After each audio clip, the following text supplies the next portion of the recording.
যত আছে আল্লাহ বলছেন আমার জমিনে বিচরণশীল জীব যত আছে তার মধ্যে সবচাইতে নিকৃষ্ট প্রাণী হলো যারা ঈমান আনে নাই, যারা বিশ্বাস করে না আমি আল্লাহকে, যারা পরকালকে বিশ্বাস করে নাই, যারা কোরআনকে বিশ্বাস করে নাই, যারা ইসলামকে বিশ্বাস করে নাই, পৃথিবীর মধ্যে তারা সবচাইতে নিকৃষ্টতম প্রাণী।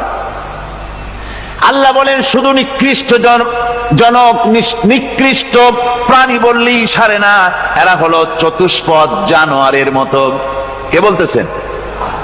আমি বলছি না, কিন্তু আল্লাহ পাক বলতেছেন চতুষ্পদ জানোয়ারের মতো কাফেরেরা।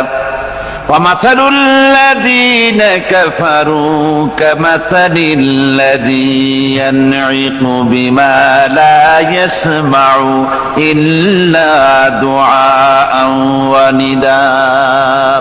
এই কাফেরদের দৃষ্টান্ত হচ্ছে সেই রাখালের মতো, যে রাখাল তার